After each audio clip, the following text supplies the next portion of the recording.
Hey guys, Shawn Holsinger here from HolsingerFlyShop.com.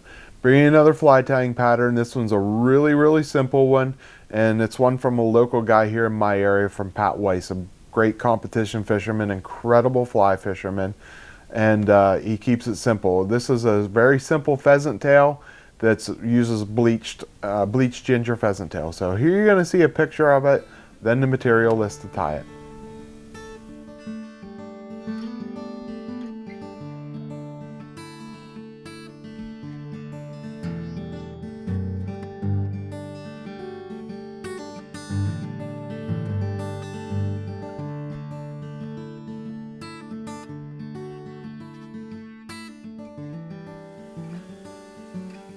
Okay, here you see Pat Weiss bleached pheasant tail in the vise. Simple fly. Let's get into tying it. I tie it a little bit differently than Tim shows it in his book, so I'm going to show you how I like to tie it. And let's get into it here. For a hook, I'm using Holsinger's Fly Shop Jig Hook. This one is a size 14. I'm using a metallic coffee slotted tungsten bead from Moonlit here. And I'm just going to put that on there with some wax thread from Semperfli. And this is 8/0 wood duck thread. So use whatever color thread you got. I just had it laying here on the bench. I like this color, so we're going to go with it. For wire, I'm using some Brassie copper wire. And I'm just going to tuck that up in the bead. You can put a little bit of weight on it. Pat in his flies likes to add a couple wraps of weight here. I don't usually weight mine, but he does, depending on, he puts six wraps on some, 12 wraps on the other, uses different color on it to tell how much wraps on it.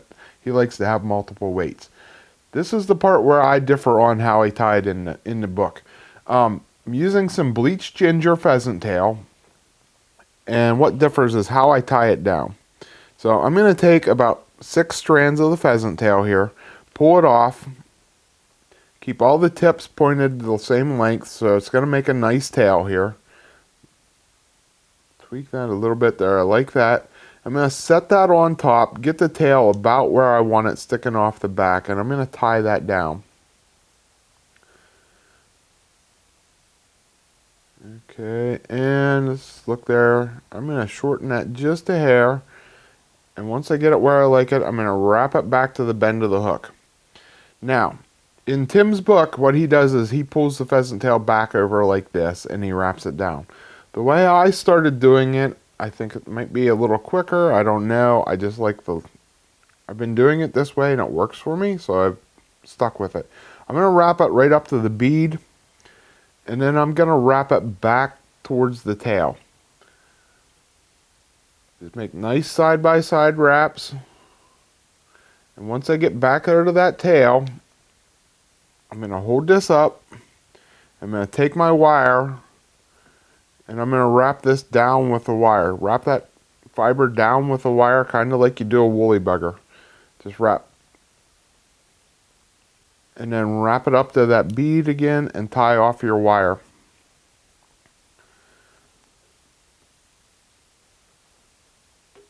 And then we're going to come in, cut off the butt sections.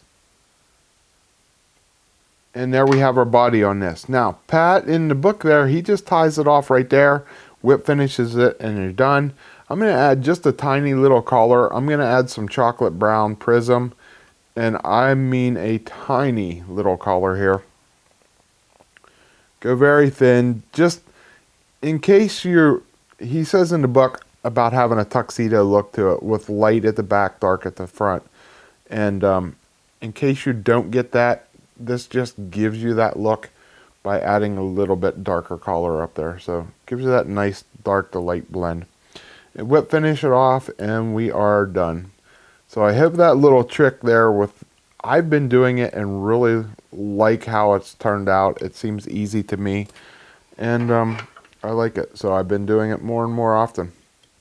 Give that a try. I think you will too, and that's going to catch you fish. It's got that really natural buggy color to it. When it takes on water, it'll darken up a little bit and be very natural and be a good fish catcher for you. Okay guys, I hope you like this simple pattern. A little bit different technique in there than you may have tied your pheasant tails with before doing the reverse wrap. I started doing it not too long ago, and I really like how it works. I like how it ends up there. So give it a try. You might like it doing it that way too. You never know. Pat says he likes this lighter color. I really like it a lot too. It's just another natural looking color, which the pheasant tail, a natural pheasant tail, is a lot darker. This just gives you a lighter option. So, you know, sun conditions, you might want a lighter option rather than a darker option. Water quality issues, you know, different things like that. It's going to produce better on some days than it will on other days. It's definitely one you want to have in your box. Pat's original pattern, he doesn't put the dubbing on in the collar.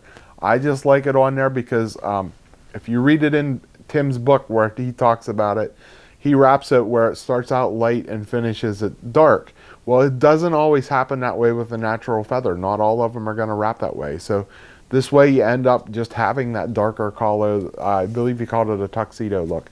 And it works doing it with adding that little bit of collar. So have fun. Go check out Tim Cammisa's book, Tying Euro Nymphs. I'm sure you're going to like that one.